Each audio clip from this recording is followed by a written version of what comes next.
Gregg Braden, Sentimentos, Energia e Consciência. Sedona, Arizona, janeiro de 2009. Quase universalmente, textos e tradições antigas têm nos lembrado que nós estamos conectados. Eles disseram que nós somos um, que nós fazemos parte do nosso mundo, que somos parte da Terra e das mudanças na Terra. O que eu encontrei é que ao longo dos últimos 22 anos que viajei, praticamente em todos os continentes da Terra e conversei com pessoas de tradições e culturas tão diferentes, é que as pessoas realmente querem acreditar nisto. E elas gostam de acreditar que nós somos realmente conectados, mas elas precisam de uma razão para acreditar nisto. Nos últimos anos do século XX, e agora nos primeiros anos do início do século XXI, a ciência, agora, está nos dando aquela razão para uma mente lógica fazer a conexão para ver como nós estamos relacionados e como nós influenciamos o mundo.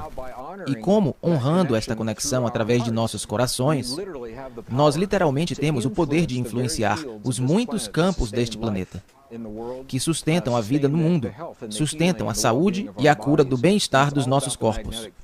E é tudo sobre os campos magnéticos da Terra.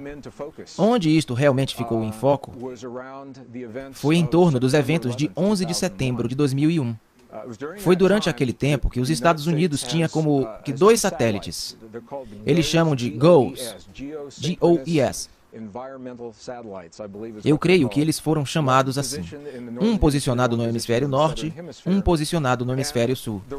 E as funções destes satélites é medir os campos magnéticos da Terra e mandar de volta leituras a cada 30 minutos. E essas leituras normalmente abrangem uma certa extensão, mais datada, em que os cientistas estão relativamente acostumados a ver nela.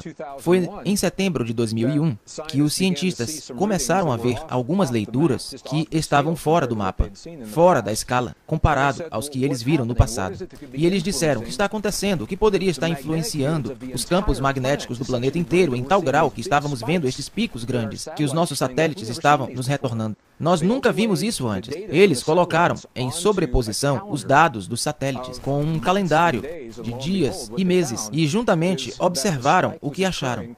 É que os picos estavam ocorrendo precisamente durante o momento do 11 de setembro de 2001. E ainda mais precisamente que o primeiro pico ocorreu 15 minutos depois que o primeiro avião atingiu a primeira torre do World Trade Center. Agora, o motivo pelo qual isto é tão importante para os nossos cientistas é porque, por 300 anos, a nossa ciência tem se baseado em duas suposições falsas.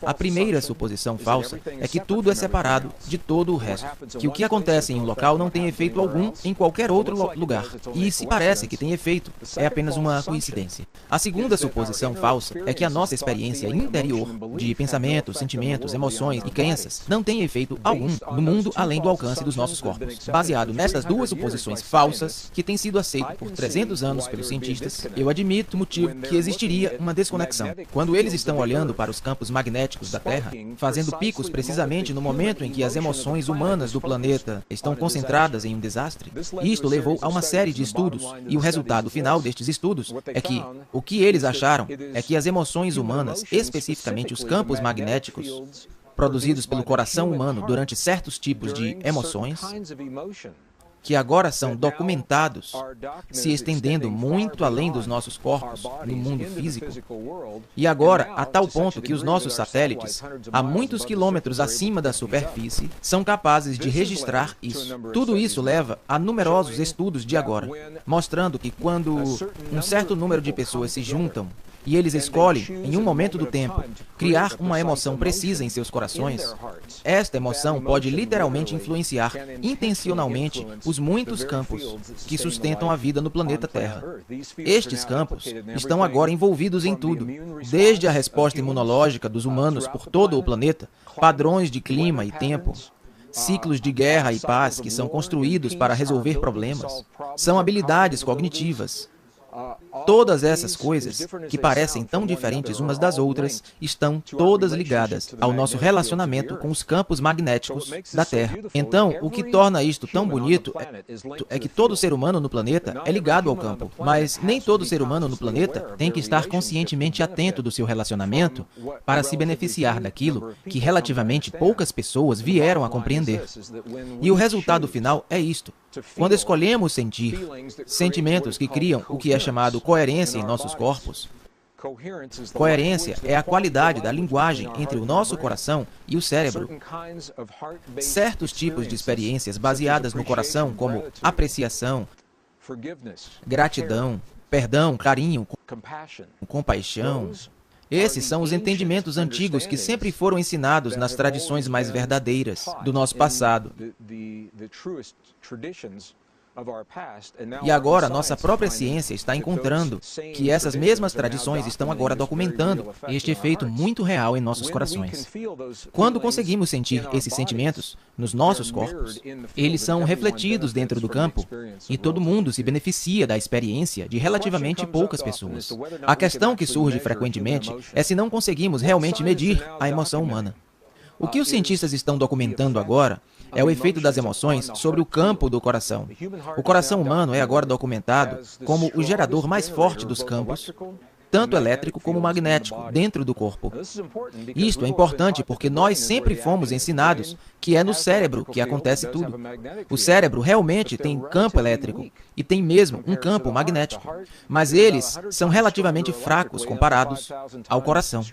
O coração é aproximadamente 1000 vezes mais forte eletricamente e até 5000 vezes mais forte magneticamente que o cérebro. E isto é importante porque o mundo físico, tal como conhecemos, é efeito desses dois campos de energia, campos elétrico e magnético, campos eletromagnéticos. Nossos próprios livros de física agora nos contam.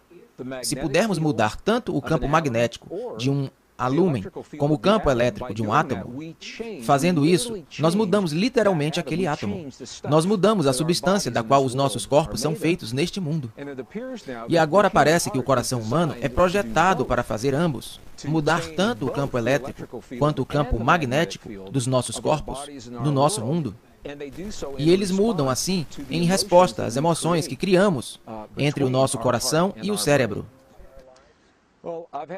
Bem, eu tive muitas questões de pessoas me perguntando como estas descobertas se relacionam com o que é chamado hoje de lei da atração. E em nível muito elevado, numa visão bem geral, eles podem nos dar conhecimento sobre os relacionamentos, mas quando nos aprofundamos mais nas descobertas, assim como nos ensinamentos antigos, nós descobrimos que isso tem menos a ver com atração e mais a ver com um espelhamento. E o que eu quero dizer com isso é: o mundo à nossa volta, nossa própria ciência, está nos dizendo isto agora. Há um campo de energia que constitui a base de toda a realidade física. É conhecido atualmente por nomes que vão desde simplesmente o campo. Lynn McTaggart escreveu um lindo livro intitulado O Campo, sobre esta essência quântica.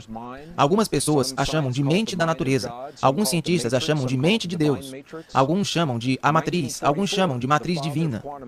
Em 1944, o pai da teoria quântica, Max Planck, identificou este campo e ele o chamou de a matriz. É de onde veio este termo. O que nós agora estamos começando a entender é que nós criamos os sentimentos do que nós escolhemos experimentar em nossas vidas. Tudo, desde escolhas conscientes do relacionamento perfeito, abundância nas nossas vidas, ou as curas no nosso corpo, as curas nos corpos daqueles que amamos, que estes sentimentos estão criando os padrões dos campos magnéticos e elétricos nos nossos corações, que estão literalmente reorganizando a substância desta sopa quântica, desta essência quântica, permitindo que o padrão daquilo que afirmamos nos nossos corações se manifeste pelo mundo afora. Então, tem menos a ver com atração, cientificamente falando, e mais a ver com conscientemente criar o modelo dentro de nós, sabendo que a substância do universo irá se solidificar ao redor daquele modelo, no mundo à nossa volta, do que simplesmente refletir o que afirmamos. Em outras palavras, uma maneira muito simples de entender isso, e já ouvimos isso antes, é que devemos nos tornar em nossas vidas as muitas coisas que escolhemos experimentar no nosso mundo. Atualmente a ciência está nos dando razões muito boas para entendermos por que é assim. Quantos indivíduos seriam necessários para reivindicar estes sentimentos em nossos corações, para criar algum efeito no nosso mundo? E as ideias sobre isso estão mudando. Voltando aos anos 70 e 80, passando pelo efeito Marish, os estudos da ATM, meditação transcendental, foi muito bem documentado que existe um efeito entre a consciência humana e o mundo à nossa volta. Este efeito é conhecido, mas o que nunca pode ser documentado foi precisamente o que estava acontecendo dentro do corpo do indivíduo para criar este efeito. E foi naquela época que a fórmula foi criada. E a fórmula simplesmente estabeleceu que se conseguimos criar este efeito com um certo número de pessoas, a raiz quadrada de 1% de uma dada população, então teremos o efeito.